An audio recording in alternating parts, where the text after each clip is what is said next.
part ESP 5. No. ESP time.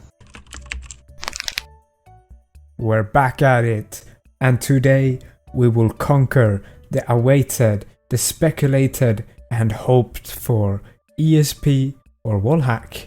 But before we go into that, make sure to join the swedz community by subscribing, hitting the like button and leaving a comment. We need to make it out of the 9 to 5 struggle. The ESP that we will create today has the options to draw a box around the character, a line and even a dot, all with customizable colors. If you're one of the top 5% that can follow this tutorial, then I salute you. And if you're new here, please watch the previous 4 tutorials, otherwise it will be almost impossible to complete this one. At this point, you know that the source code will be available in the Coffee page and you can join the Discord in the description. Breaks, it will freeze over the screen, so I'll change the colors of these guys. Let's find some zombies. So the zombies should have the color red now. Would you look at that? That's a lot of zombies. And we have our aimbot.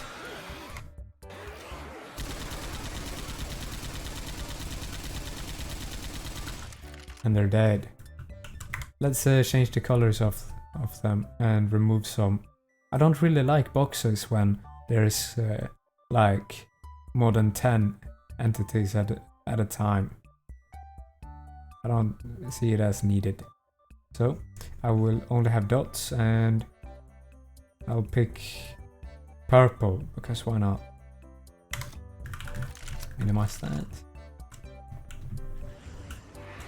There you can see a bit more minimalistic view.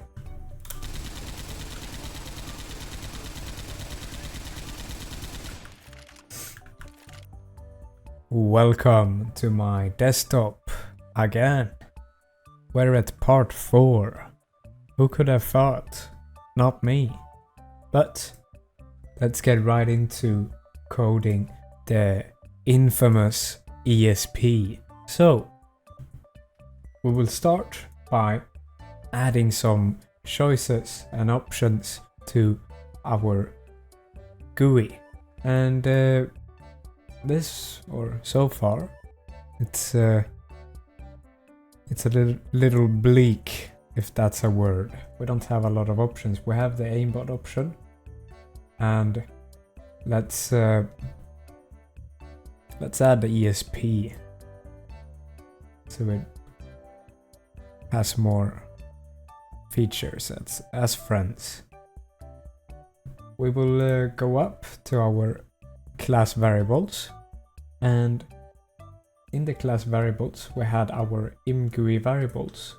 Here we will declare some new variables to hold whether we want to set a specific color for a specific enemy, set a color for a teammate, and so on. A lot of good stuff. So let's get right into it. We have our boolean enable aimbot. We will have another boolean to enable ESP. I will set this to true to have it on by default. We have another boolean. Let's make some space here so we know it's separate fields. I have a survivor line enabled. So this boolean, which is called survivor line enable, if you remember from the showcase, we had a line that was drawn from the bottom of the window in the middle of the screen bottom to the player, to his feet. So this is just a boolean to enable the survivor lines, and we will do the same for the common affected and so on. So bool, or we will do all of the survivor stuff first. So we will also have a box boolean for the ESP box, and a boolean survivor dot enable, and that's just the dot that was shown in the showcase as well. So now we have special infected. We can just copy paste these ones and change all of these. If you hold Control and Alt, you can edit multiple lines. So the middle one is wrong. There we go. Now it's survivor. And if I hold Control and then Alt, I can click on multiple lines and change all of these at once. So I'll just say special infected, and here we can see that now special infected are done. We only have the common infected left, and we can do the same for that. Control Alt, select what needs to be edited, common infected. There we go. Now we have some booleans for the ESP, and we will also define some colors actually, and some other vectors that we're going to use throughout the program. So under the offset vectors, we will, let's keep it above these IMGUI variables. We can create a new comment, screen stuff vectors, I don't know, but under this comment we will create a new vector for survivor color, which will equal to a new vector for. Now you might be wondering why we're using vector force instead of a color object and so on, and that's because IMGUI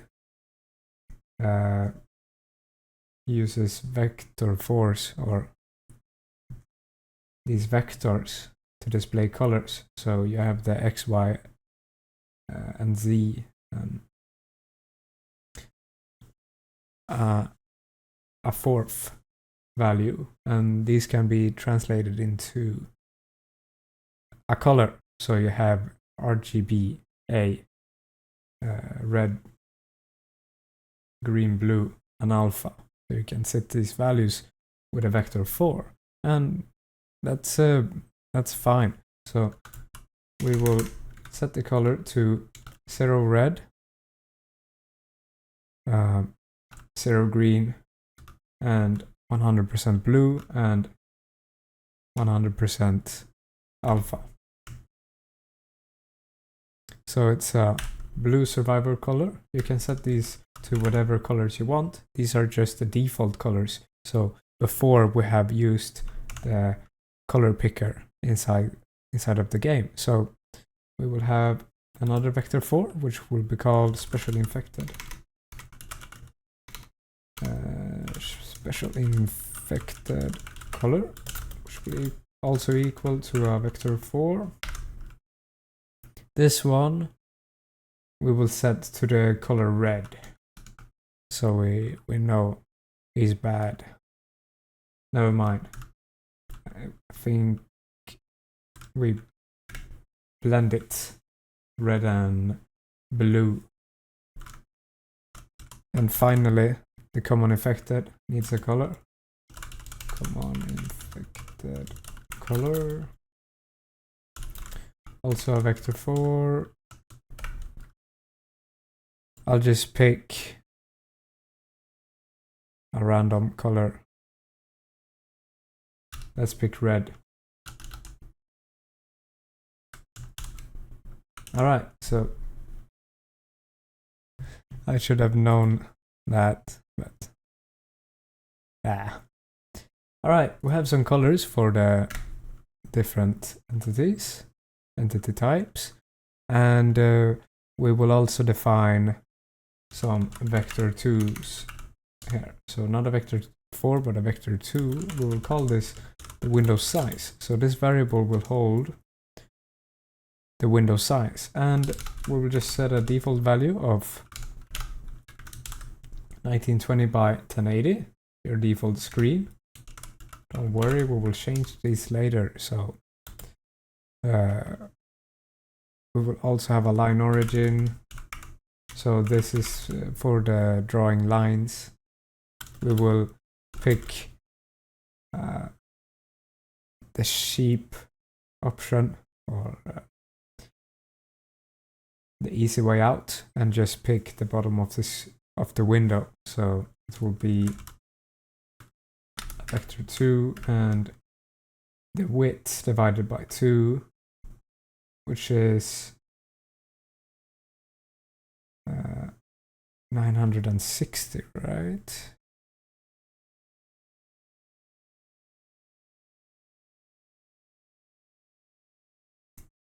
Yeah, 960. So 960, or just this divided by 2, it will give us the correct calculation. So just the default value, don't worry about it. And we have also have a vector for the window center, equal to new vector 2, and it will just be these ones, but also the 1080 divided by 2. This will give us the middle of the screen. So we have our class variables. Now we can add these options to our IMGUI. So at our render function method, we will go into draw menu. Let me draw menu here, and we can finally add some stuff to our second tab.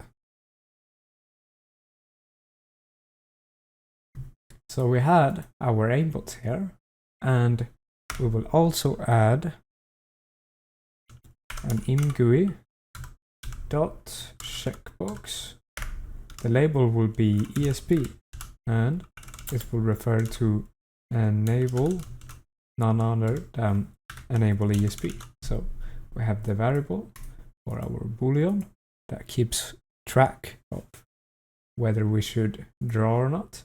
And under the colors tab, we can now add our beautiful color menu for the different entities. So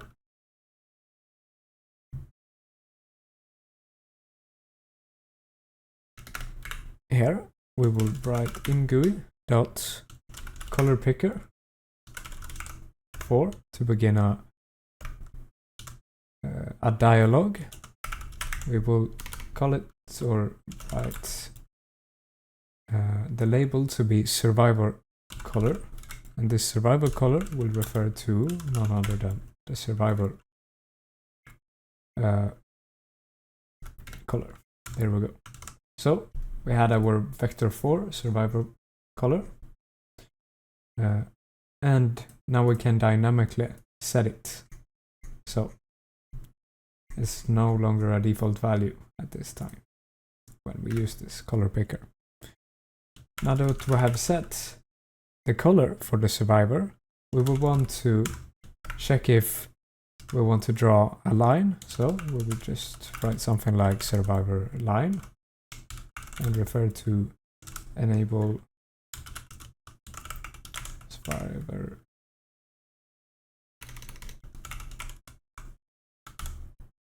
Yeah, so we should probably have the enable in the start as well for semantic purposes, but who cares?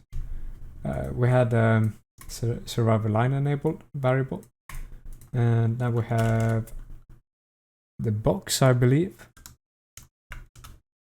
Survivor box. There we go. And finally, the third option, which is the dot checkbox.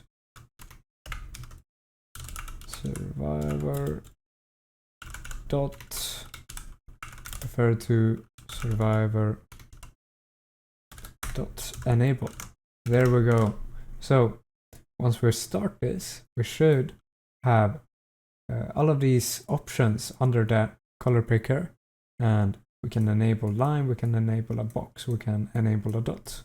So we'll just copy this, go down, paste it, and now this time we will change from this survivor. We can use the Control Alt again, Control Alt, change these ones to a special infected. There we go. Change these ones to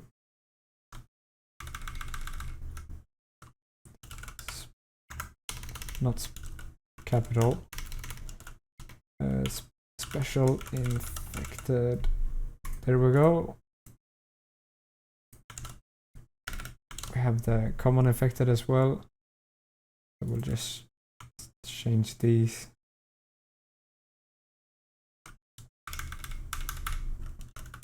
Come on.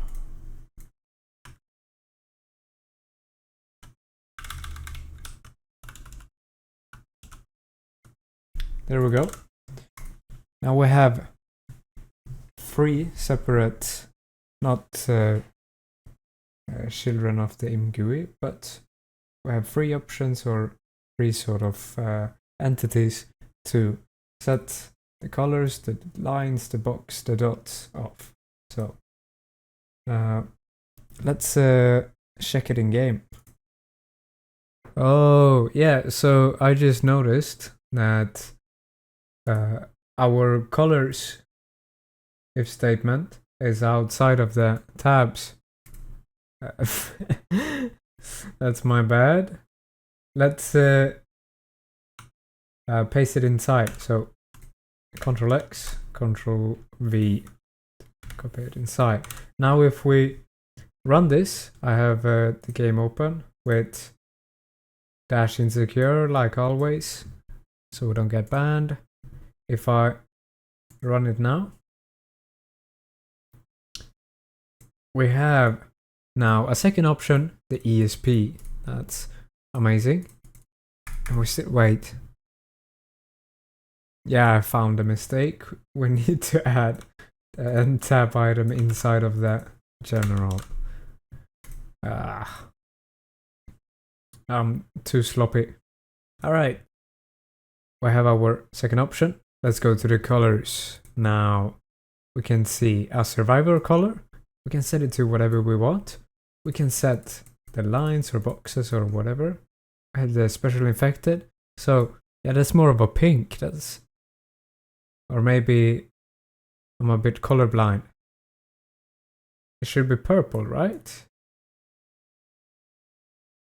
Whatever.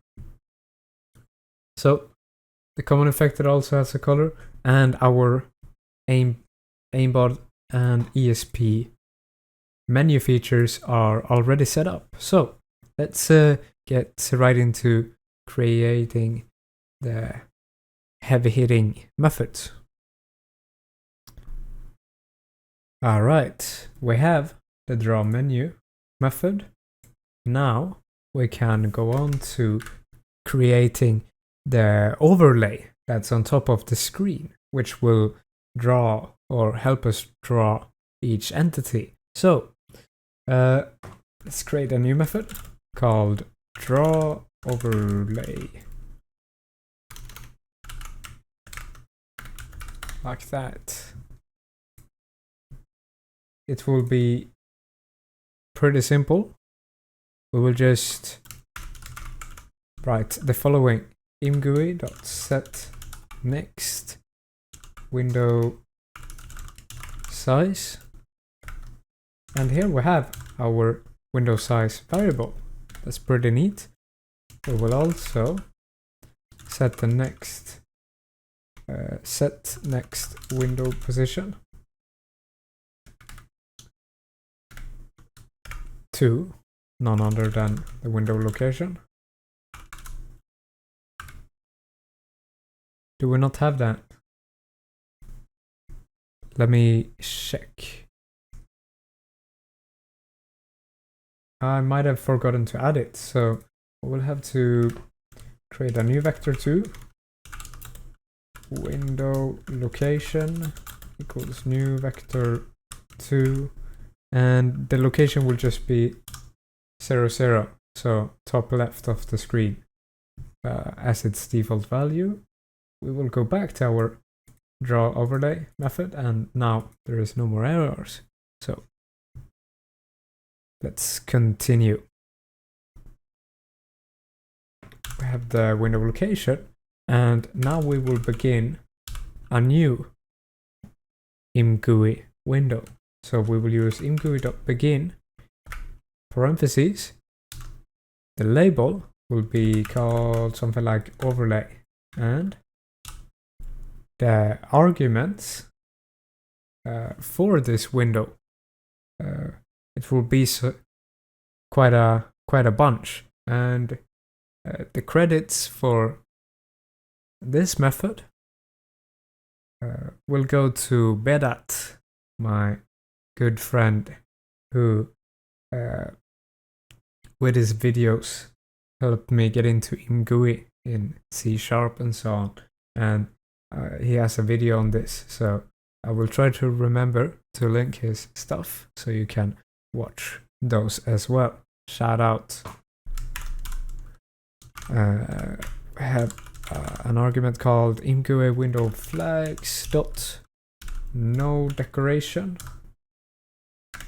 and we will hit tab once. We will create one of these pipes or whatever you call them. We'll have the next IMGUI dot, never mind, IMGUI window flags dot no background. We will have IMGUI window flags dot no bring to front focus. So all of these will enable the IMGUI window to act as an overlay. IMGUI window flags dot, why do you focus? There is pizza on your, oh my bad.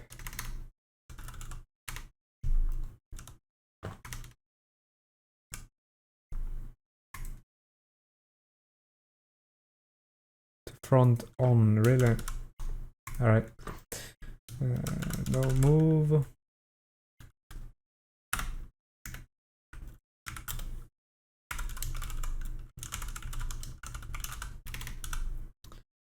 No input.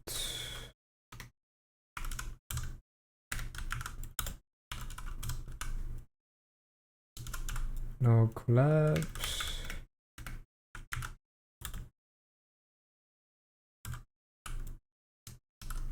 No scroll bar.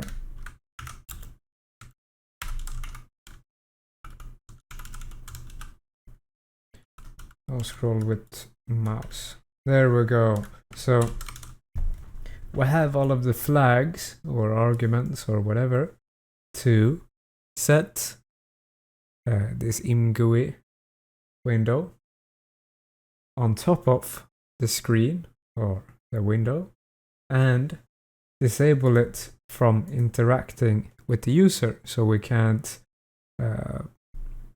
click on the window and so on. We need to be able to click through it for it to act as an overlay. Now that we have the overlay, we will call it in the render method. So we will just say draw overlay. like that. So this will begin the window, and we haven't ended it yet, so we can write or later write a method to draw on top of this overlay. But we need to get the actual 2D screen positions to do that. We need some coordinates to draw to, so we can't really start drawing yet, and we need to use the world to screen function, which will convert 3D coordinates to 2D ones. And it is a bit complicated, and I will try my best to explain to what I know about the model, or the model view projection matrix, I think it's called. But this, or in source games, I think you just call it view matrix. So the view matrix is a 4x4 matrix of floats. So each value in this matrix will be a float. And we can define our own view matrix. So let's do that. We will go into the project, click add, new item. Let's just call it view matrix. Make it public. View matrix.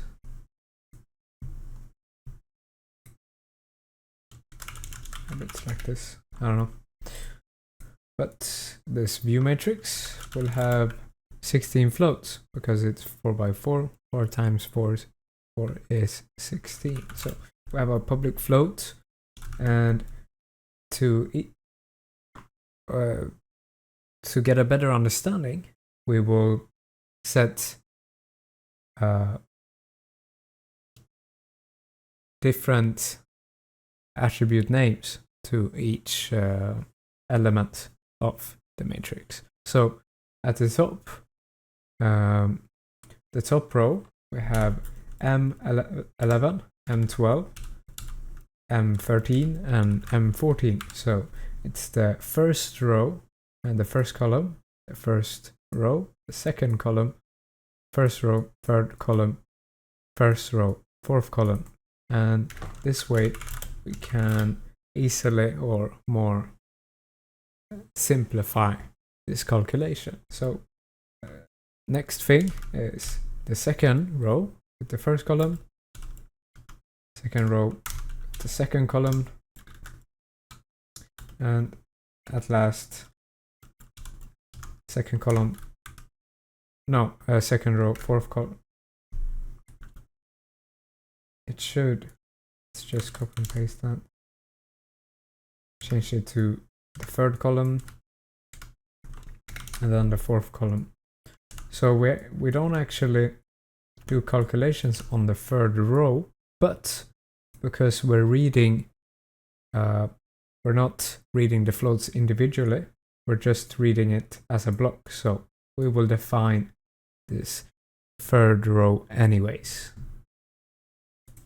Now that we have our view matrix class, we can read it from the game's memory. So we will go into the program again. And now we can write a new method that will return a view matrix or the class that we made, the view matrix class. So under the draw menu, we will create a new method called view matrix. The name will be read matrix.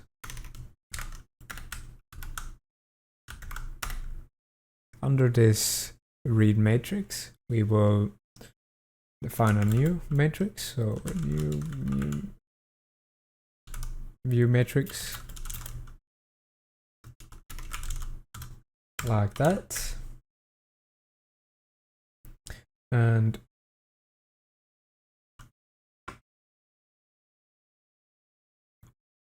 we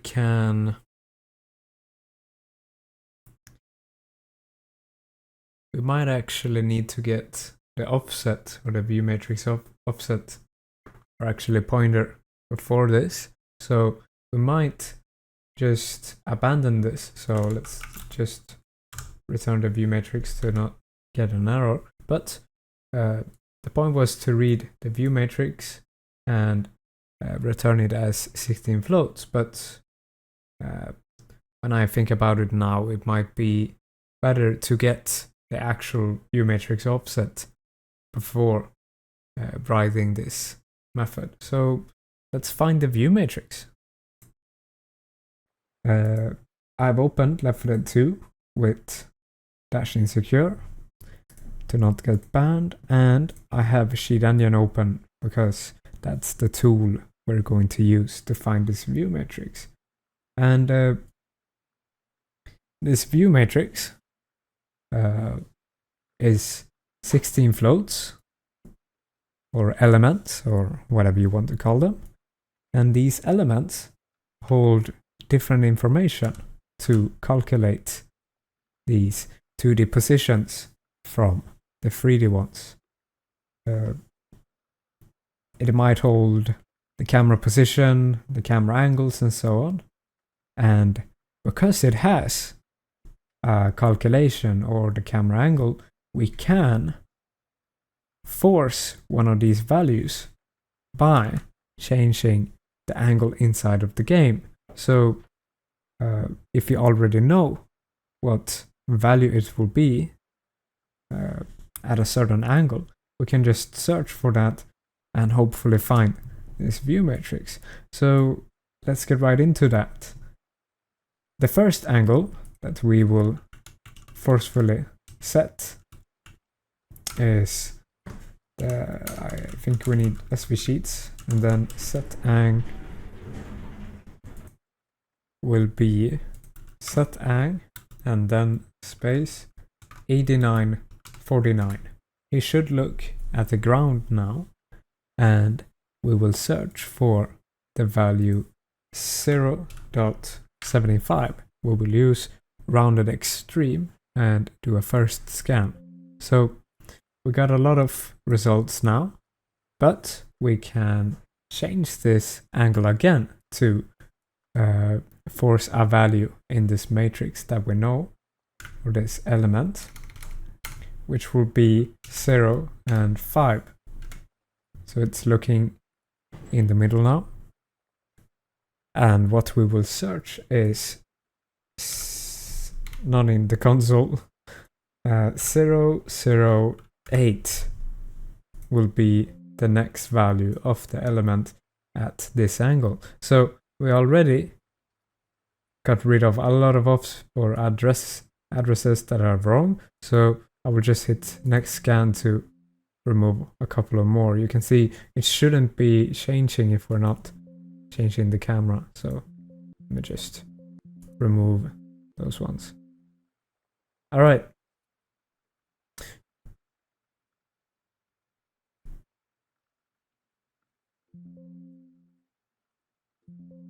All right. I will do the 8949 one more time. Search for 0.75 like before. All right, so I don't think we're losing anymore. You can see this one is changing. So yeah, okay. We got rid of that one, but I don't think we will lose that many more addresses by changing these angles. So what we will do is we will check these for the value and see if it looks like this matrix, and examine the different values if they are changing or not. So what you can do is you can hit Control B. Never mind. Yeah, only Control B. And then in this hex viewer, we will change the display type to float. In this float, you will probably have a wider window, so you will change the window size to display 4 columns here of floats. So we will have 1 float, 2 float, 3 float, 3 float, or 4 float to resemble a row in the view for the 4x4 matrix. So when we have that, we can look inside the game, and this is pretty unbelievable, but it even looks like the view matrix from here. So you can see the red, it's like a block.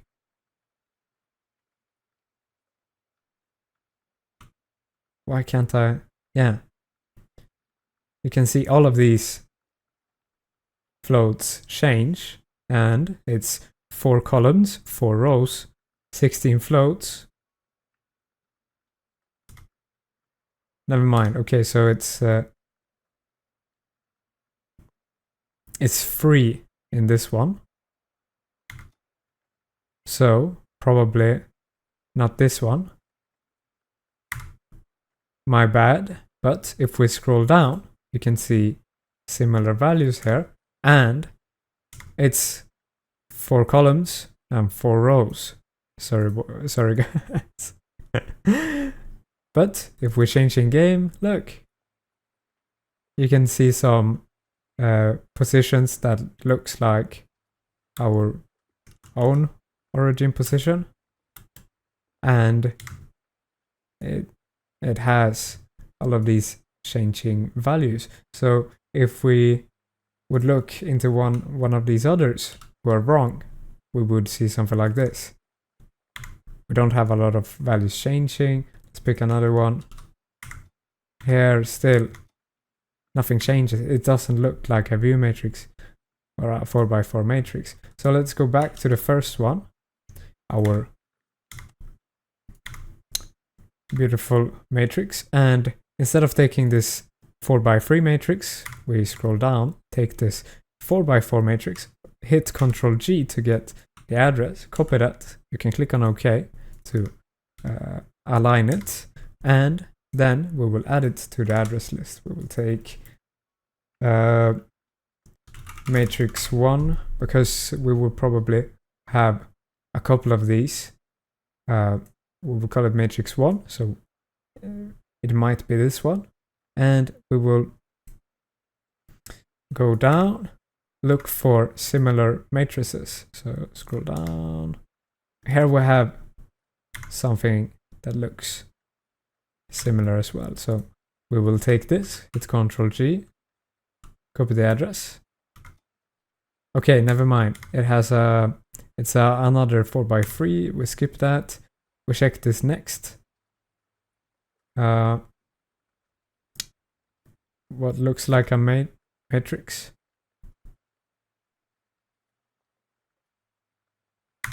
We can write it down, hit Ctrl G, take the address, just paste the new one, matrix 2, not 23 but 2. And okay, so it stops there. Let's see, so that's our first matrix.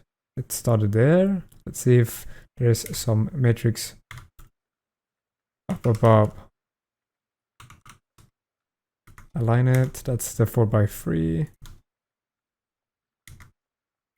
It looks like there was no other matrices in or close by these ones. So we will store these and we will go to the next one. Check these ones out. Here it looks like another 4x3. 4 columns, 3 rows. We will go down. There's another 4x4. We'll take that. Ctrl C. Okay, so you can see here that it says 78. So we actually found the nearby address that we had before. So we don't really need to add this. It would just be a duplicate. So instead of looking into that more, we already know that we have found all of the matrices there. So we go to the next one, the third one. Move around. So it's changing, but we have 3 values that are constant, so probably not these ones. And it displays none, so yeah, it bugs out. I don't think we will find anything. Yeah, that's not it. And if you use one of these static ones, I think you will get flicker. So we will skip that. I've already checked a couple of these. So I think I am done with this for the moment. I will check these addresses in a second. So if you've made it to this point and got your 2 matrices, that's insane. Good job. And if you haven't, don't worry, because you can test these addresses afterwards when you have completed the ESP, so you don't really need to find the correct one at the moment. You can take one of these matrices. I will take the first one that we got, and I will paste it. We will create this later. We will have a test viewmatrix address, so we can test this dynamic address, and you can see if it works. So the ESP works, no flicker, and we can confirm that it's this address. But that will be in the end, and you don't have to worry about finding the absolute correct one right now, which was the point that I was trying to make. And once you have these addresses, you will pointer scan for them to get the pointer. So pointer scan, the max, it will be a 1 level offset pointer. The maximum offset value will be 8000, I think. You can add to this value if you don't find the correct pointer. We'll call it VM1, viewmatrix1. So once you have a pointer scanned for this address, you should have a base address of an engine.dll, otherwise we're in the wrong. So that's my other project. We will open our multi again, and we will go into the offsets and add this new viewmatrix address. So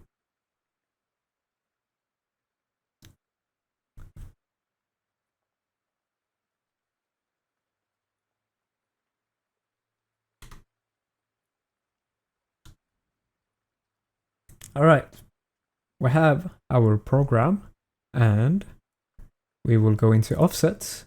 Under the offsets, we have the engine area. We will write public int. 1 second.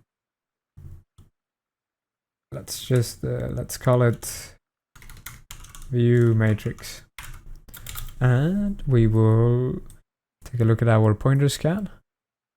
Take I think these both will work great, so I'll take the first one. We have the pointer, view matrix pointer. We take the base offset from the module engine.dll, and we add it here as the value of the offset. So we have the offset from the engine module, and we will also add our offset here, which is 2E4. So for a lack of a better name, view matrix offset. Copy that like this. So we have the view matrix. If you haven't found the correct one, don't worry about it. You can test these dynamic addresses if it doesn't work out. So let's continue to code this ESP now. Alright, so we have our view matrix, or potential view matrix, and we have the view matrix offset. Now we can finally start to write some ESP methods or functions or whatever. We have the new instance of the view matrix. Let me find view matrix. This one. So we have 16 floats to utilize, and the thing is, we actually have a method for reading 4x4 matrices in swedz, but it returns an array of floats instead of this view matrix object or class. So what we will do is we will read all of the floats and then just set the view matrix elements to the float values. So we will need to read the pointer first. So let's call it matrix pointer, which will equal to swedz.read pointer. It will return an int pointer, and we will read it from the engine module and our offsets dot view matrix. So we have read one step into it, this step, the 077C5500, and we will need to add the 2E4 or read it with a 2E4 offset. And the reason why we can't read it with an offset after this one directly is because I forgot to add that method or that functionality in the swedz library. So my bad. This doesn't take long though. So the matrix will be swedz.read matrix, and it takes in an address. So the matrix pointer, and then we just add the offsets dot view matrix offset like this. So it's a bit silly to write it like this, but who cares? Not me. And before we just copy paste the values, we will actually have an if statement here, which will ask if our test view matrix is equal to int pointer.0. And we don't have a test matrix address yet, so we will just add it somewhere here. So int pointer test view matrix address. We don't need the address part. We will have it as int pointer dot 0 for the moment, and we will add parentheses around it, because if we want to test with a different pointer or address, we just remove this 0 part and add the address afterwards, like I showed you guys. So we have the test view matrix, and we will check if it has a value. Test view matrix doesn't equal to int pointer.0, but if it isn't int pointer.0, we will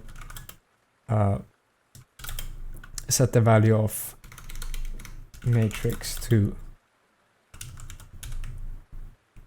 the test view matrix instead. Read matrix test. No offset here. Alright, so once we have read these 16 floats, we will, like I said, set the values of each element to the float equivalent. So M11 will be matrix 0, or the first value, and we have 12, 13, 14. So the first row and the 4 columns, and we will need to offset it correctly. And now we just do this 4 times 4 times 4.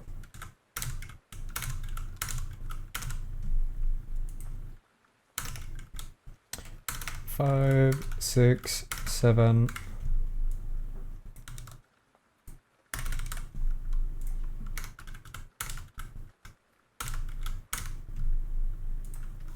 8, 9, 10.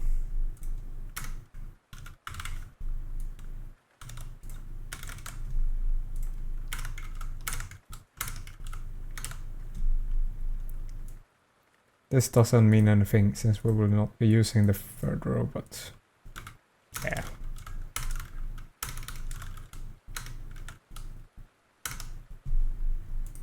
Alright, so we've set all of the float values, 0 to 15, which is 16 floats, and once that's done, we return the view matrix. Alright. The second, alright, so let's now create the most important function yet, which is the world to screen function. Ooh. Or method. This function will take 3D coordinates and turn them into 2D ones that we can draw to on the screen, which kind of is the bread and butter for your ESP. So it will return as a vector 2 or a 2D point. Vector 2 world to screen, like that. And that's vector 2 like this. This world to screen takes the parameters view matrix because we need a camera. Our view matrix, and we need our position that we want to convert. So vector 3 position. Then we have an integer for the width of the viewport and the height of the viewport, or your screen, or whatever, the window. So with all of these variables, we can actually calculate these 3D positions onto the screen. And it goes through a pipeline of sorts.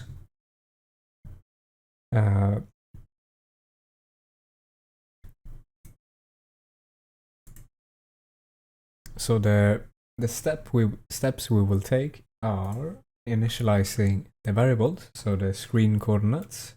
Can do that now, it's really quick. So var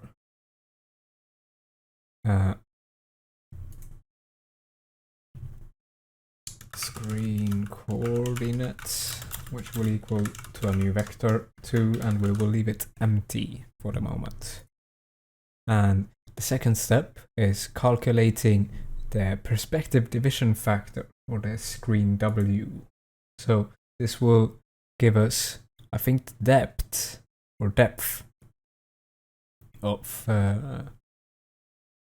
the position, and we can use it to calculate whether the object is in front of us or behind us. And that's really valuable, because if it's behind us, we don't need to do further calculations, really. We just need to throw away that object and don't care about him because he's off screen, he's behind us. And when we have the screen W, or the perspective division factor, we can calculate the screen X and Y. So that's the second step. It's a whole bunch of stuff with some translations. We'll go through that and then calculate. We can write these down as comments. So calculate screen W, calculate screen X and Y. Then we will calculate the camera center, and that's really simple. It's just center of the screen.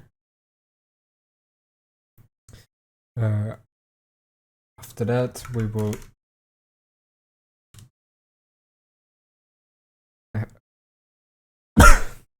use the screen W to divide by the camera center to get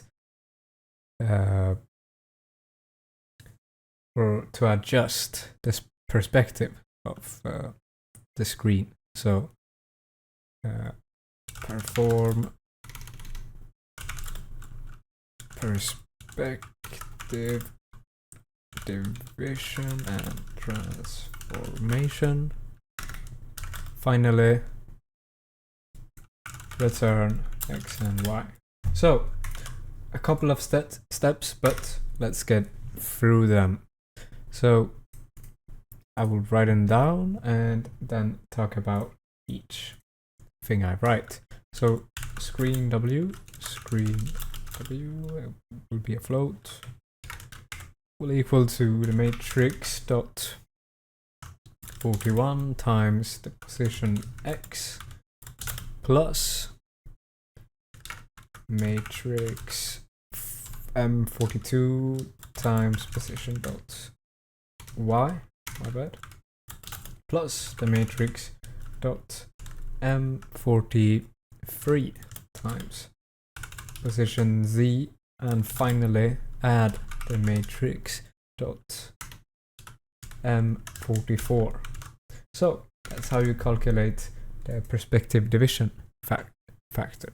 So let's get right into these elements that we have used for calculation. So the M41 plus 4 times position X is what you would think of it. It's the X component of the translation part of the matrix axis. And Y, the Y translation part, Z, and I need to add a parenthesis, my bad.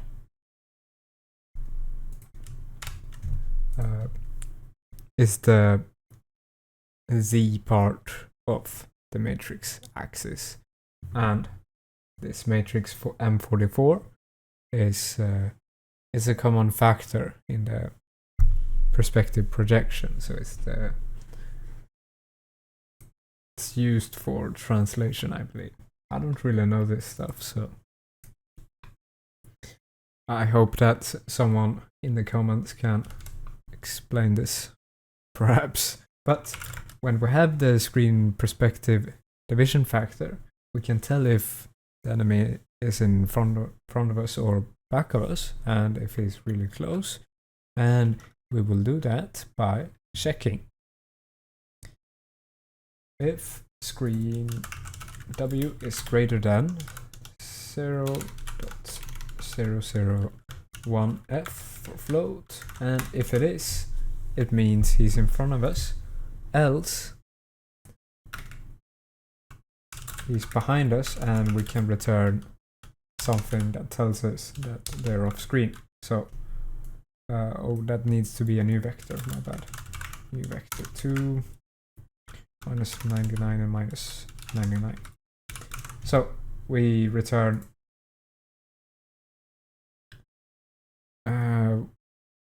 why do you complain? Is it because I'm stupid? Yeah. So we return something else that's off the screen if it is not. in front of us. So, but if he is in front of us, we will like to calculate the screen X and screen Y, and then divide it by the screen or the perspective division factor. Alright, the screen X would be equal to the matrix dot M11 times position dot X. Then it will be the matrix dot M12 times position dot Y. You get the gist of it. It's more of the same. It's row based, so it's better for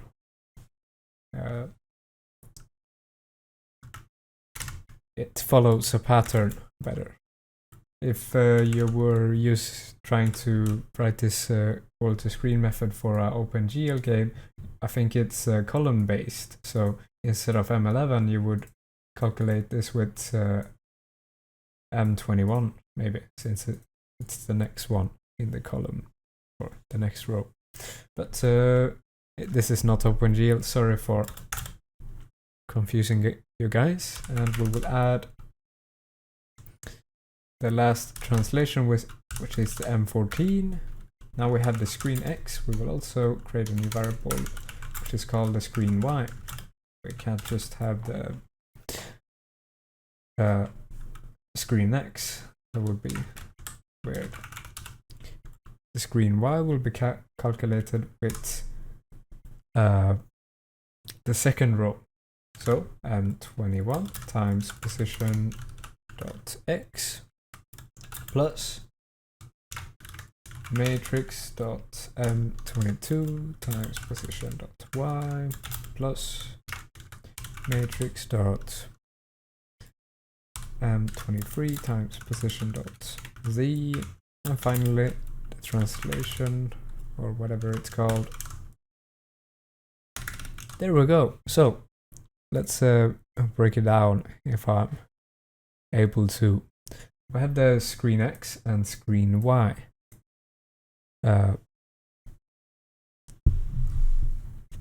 Like before, this is the screen X. This is the X component. We combine the sort of matrix vector in the first row and the X component plus the Y component plus the Z component, and finally add the translation along the X-axis. We do the same for the Y. So the X component of the Y, screen Y, the Y component, the Z component, finally the translation, but now along the Y-axis. So X-axis, Y-axis, division axis maybe, I don't know. And when we have these values, it's not fully 2D yet. We need to project them correctly to the screen, and for that we will need to calculate the camera center. So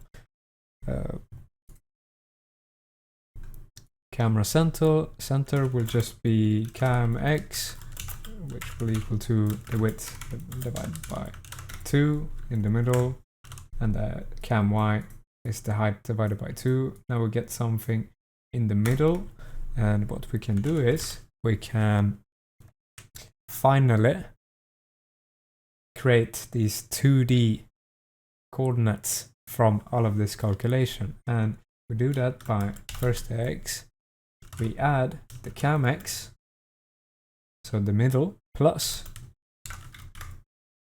the cam X times the screen X. So, and then we divide it by the division factor. The division factor is what we divide with. What? Yeah, HyperX quadcast is amazing. No, I don't care. I could not care less. We do the same for the Y, but instead of adding to the cam Y, we will subtract So cam y times the screen y divided by the division factor. So we can tell that they are further apart. Then we just cast these screen coordinates. Now I coordinates.x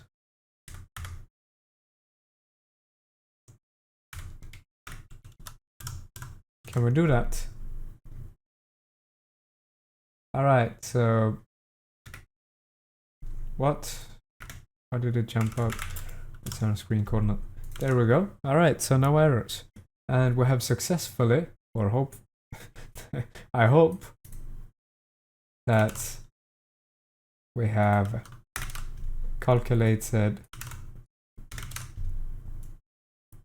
from 3D positions to 2D ones. What did I? There we go. Divide by the division factor.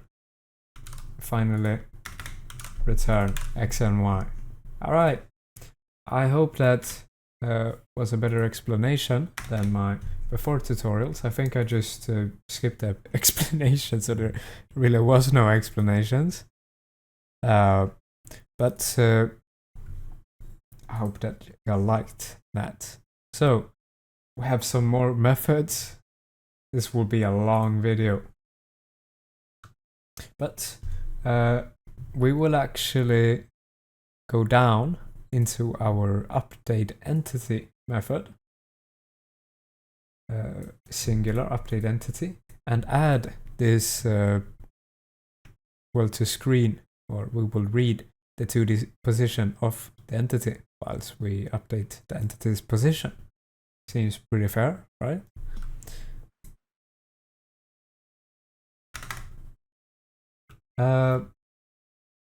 So when we have the 3D positions, we now can, oh yeah, we need to add it. We will go have to go into the entity class now and add these things afterward. So below the vector freeze, we will add a new vector 2. It will be public vector 2, origin screen position, get what? Why it showed me this and it pasted something else when I hit tab. That's annoying. But we have the 2D position of, or we will get the 2D position of the feet, and we will also get the 2D position of the abs or abdomen. There we go. Now that we have attributes for that to fill in, we can create or read the view matrix. So we will just call this current view matrix. Read matrix like that. And once we have read the matrix, we can calculate if these screen or 3D positions are inside of that. Entity.origin screen position will equal to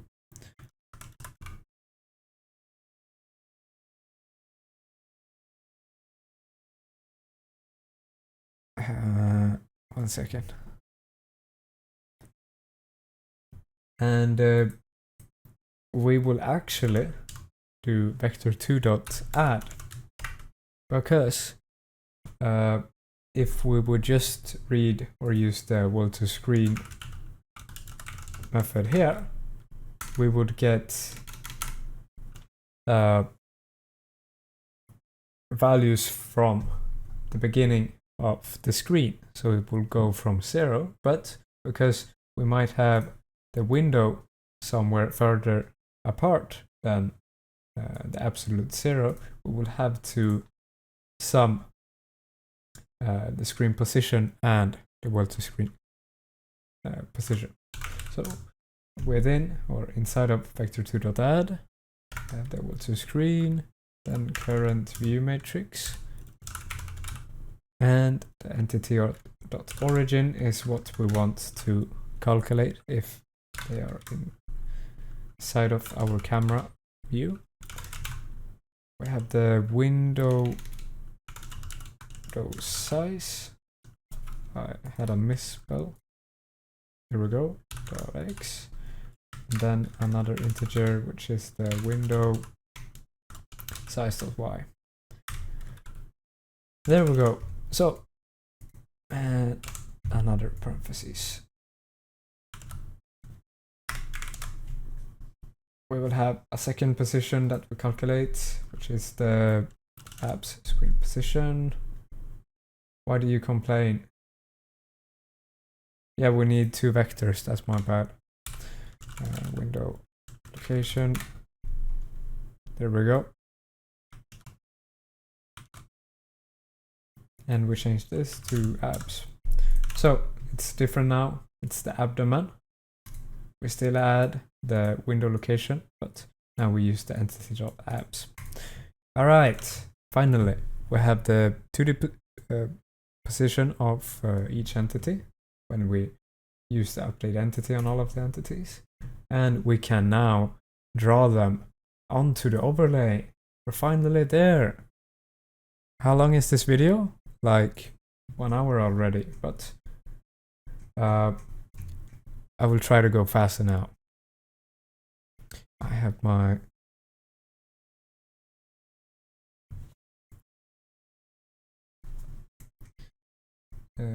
let's go up under the draw menu. We will create a new method, call it void draw visuals.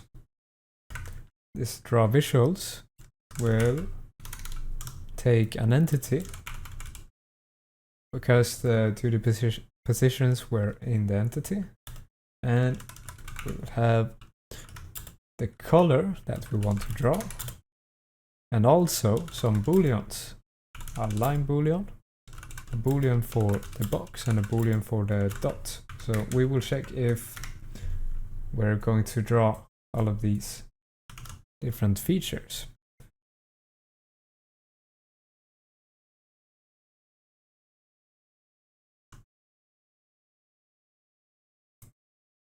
And before we go further in this draw visuals method, we will check if the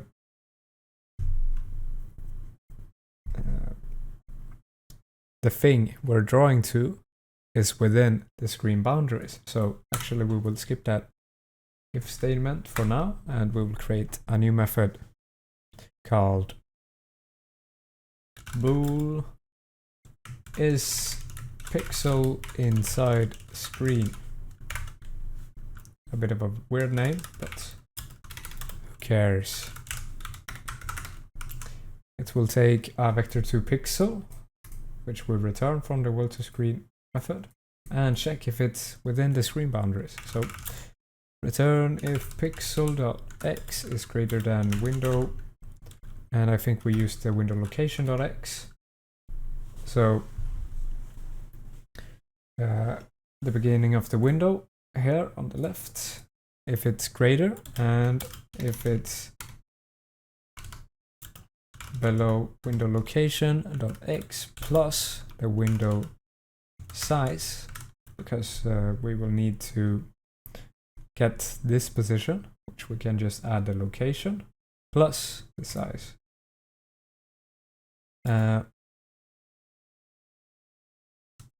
And check if the pixel dot why do you complain now?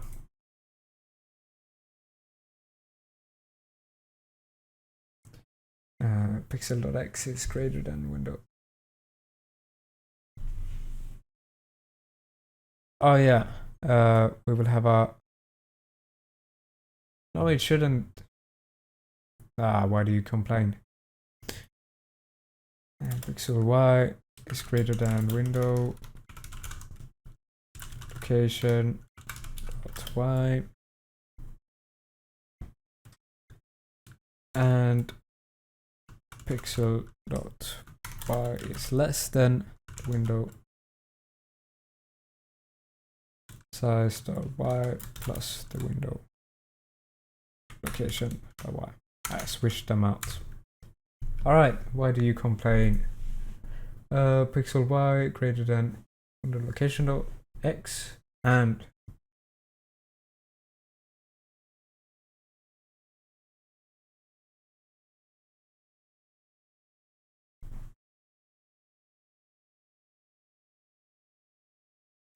my bad, I forgot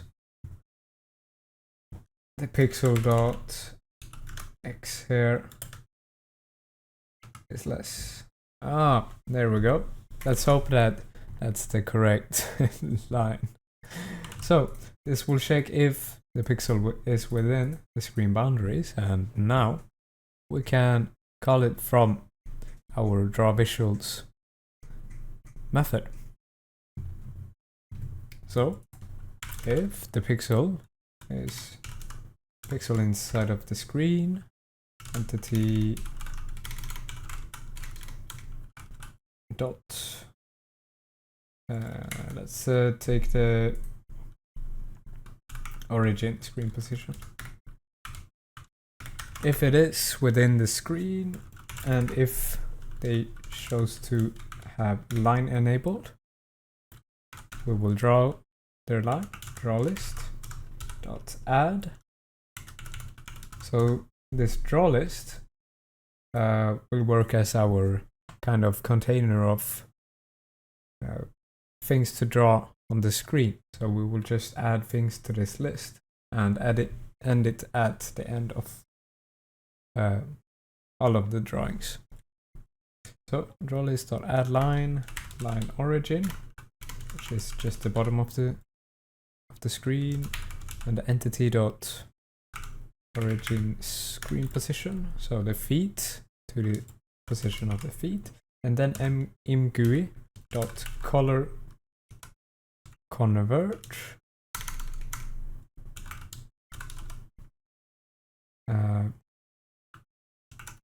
float to U32. We have our color, and then the thickness. So let's just pick something. I will take 2. There we go. Now, if we also want to draw a box, a 2D box, we will have to get a thickness of that box. We know kind of the top for the abs position, so we will use that as the top and the feet as the bottom, but we will also need a thickness. So the thickness will be the height of the character divided by 2. So vector 2 width equals to new vector 2 parentheses entity dot origin screen position dot y minus entity dot abs screen position dot y, and then divided by 2.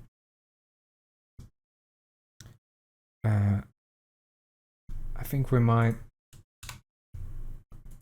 I'll check if we need the parentheses, and then a 0. Alright, why are you complaining? Identifier. Oh, it needs another parentheses. So this one is unneeded, which means that one is unneeded. Alright, so we have the width of the character. Now we will add that as well to the draw list. So instead of a line, we now add a rectangle. So 2 dot subtract, and we have our, let me check why we're using subtraction.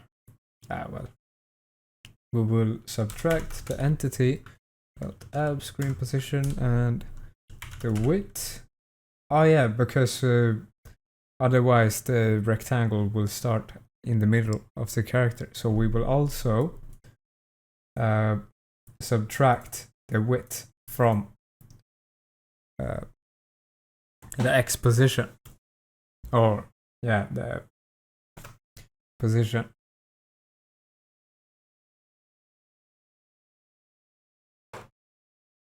And when we have the first position, we also will need the second one. So vector2.add entity.origin screen position and the width.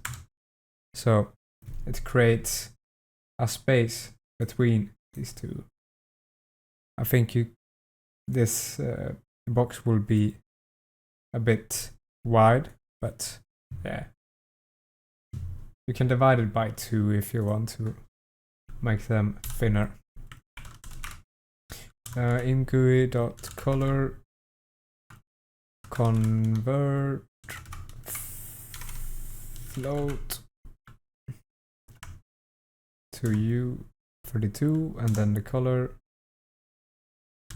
We have a thickness that should have a comma, and we're done. So with this calculation, we have the box of the enemy, and finally we have our dot if you want that.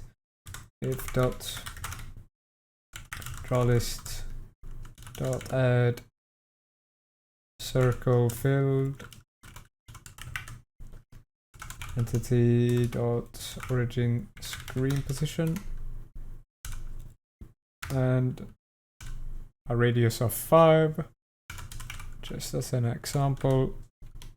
IMGUI dot color conversion again, and we use the color. Can you, never mind. Thickness, never mind, we don't want to change that. Alright, so we have all of the drawing stuff now. We just need to get or loop through these entities.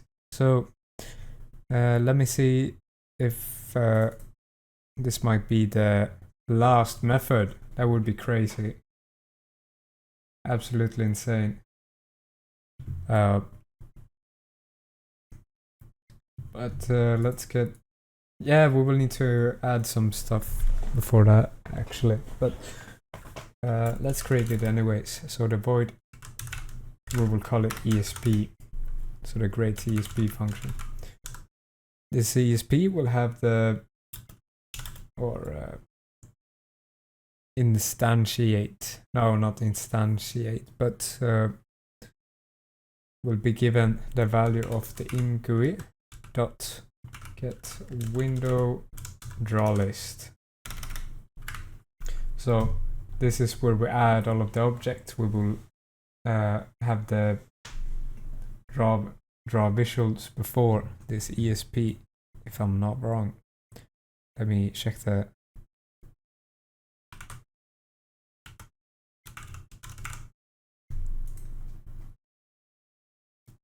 No, I think we call the draw visuals inside of the ESP, so that's why we have the draw list already defined. But let's continue with the ESP. Enough of my yappering.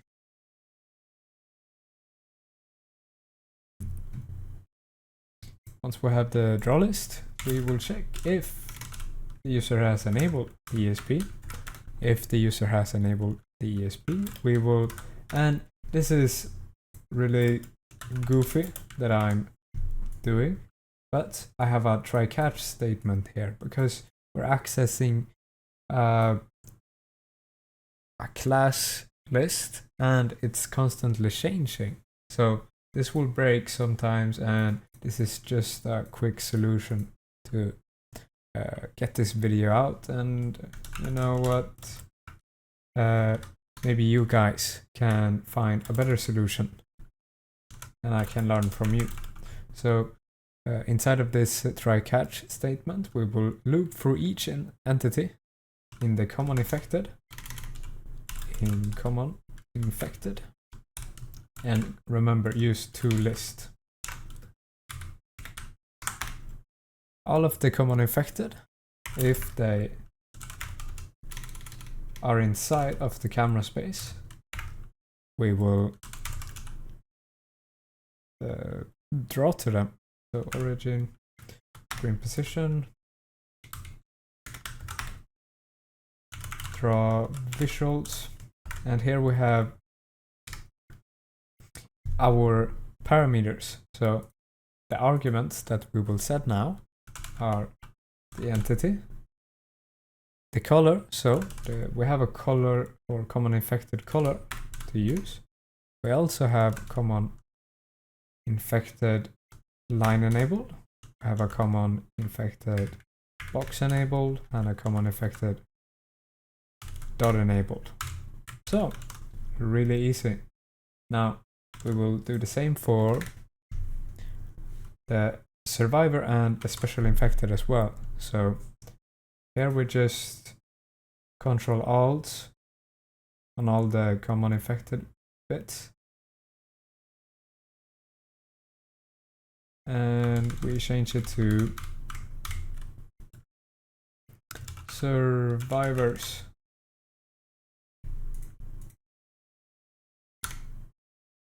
And we need to remove the S for plural. And we have the special infected, which will be, never mind, let's copy the first one instead. It's easier to change. Like that. Control Alt.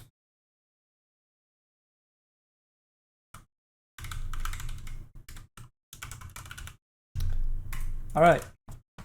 We loop through each entity list and draw all of the goofy zombies. So let's try it out, our ESP. Let's hope that it works now.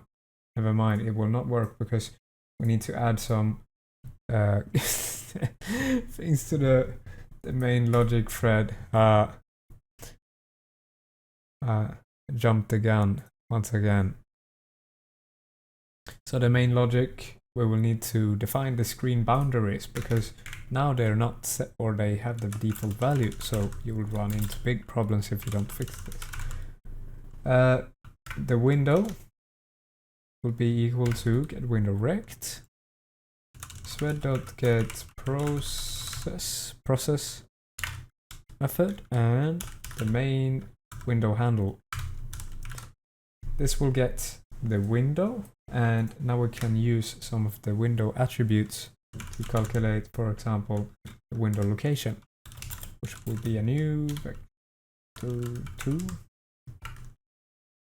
And we have the window.left and the window.top, because the location will be the window.left and the window.top, which is defined like that. After that, we have the window size, which will equal to a vector 2 dot subtract. Then we have a new vector inside of that. Window dot right. Yeah, this is getting confusing even for me, even though I wrote the code.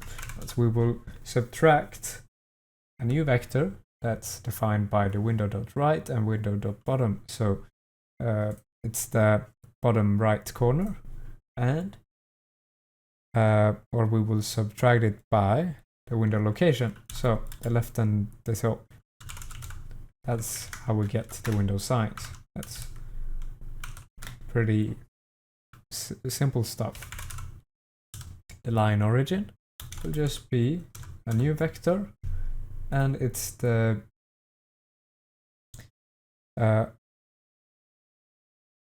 window location dot x plus the window size dot x, I believe, size dot x, and we need to divide it by 2 to get the middle.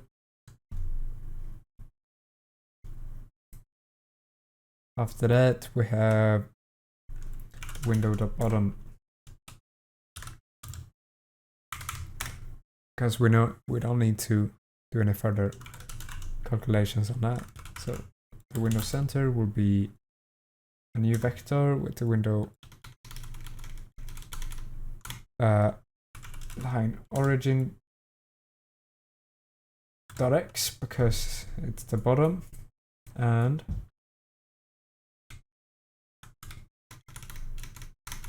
then the line, not the line, the window dot bottom minus the window size dot y divided by 2. So center, it's just the half of the width and the half of the height. All right, can we run the ESP now? Let's check it out. After the draw overlay, we'll have the ESP. Okay, remember, use -insecure when you run this, and let's try it out. I don't even know if it will work. I hope that it works.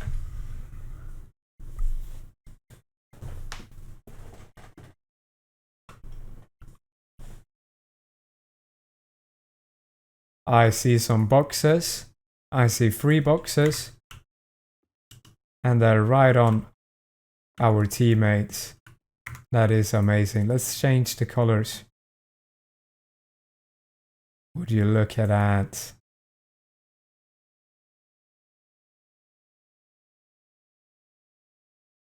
And I think something crashed. Let's remove the... Oh yeah. So this is a bit of an annoying feature. If the game throws an exception, the overlay is still on top, so I can't access the things beneath it. And you will have to Alt-Tab to kill this process. So let me do that real quick. Alright, so I killed the process, and let's try it again. So I run the thing, and oh yeah, don't change the location of this window. That's a bad idea. Let's minimize that, and I rerun our multi-sheet. It's smart to move your Visual Studio window to a different screen when you run this, because yeah, as I told you guys, when it breaks, it will freeze over the screen. So I'll change the colors of these guys. Let's find some zombies. So the zombies should have the color red now. If we would you look at that? That's a lot of zombies. And we have our aimbot.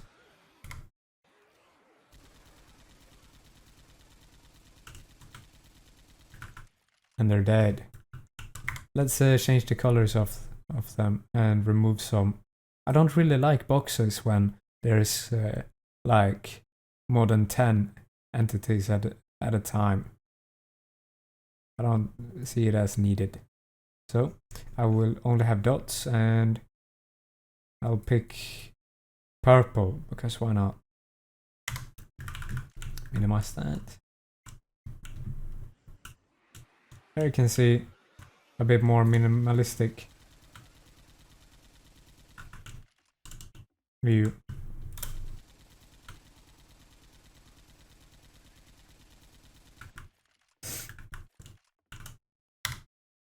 Would you look at that? Oh yeah, we haven't tested the special effect, so I will take the color orange or yellow.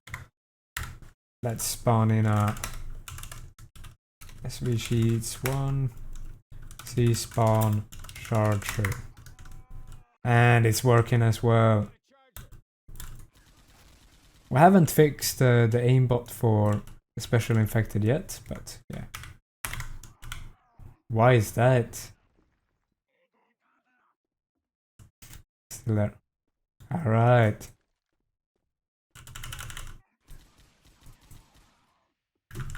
But nonetheless, the ESP works, and we can fix these bugs later.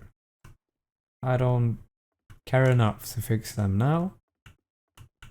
The important thing is we got the aimbot working, and I'll see you guys in the next episode. I hope that you liked this series so far, and if you actually followed all of the videos, all of the stuff, and listen to every single sentence that I uttered, I'm truly thankful, and I respect that. You're on the grind, you're showing that you can become a script kid, you can become a C# external engineer, master of skids. But you have really shown that you're up for the task, you're up for the test, and once you have completed this tutorial, go on and create your own stuff, create better things than me. This is pretty low level to what other people make, and you can. Don't let other people talk you down. You did this at least, and you subscribed, I hope. Alright, see you guys later. Love y'all.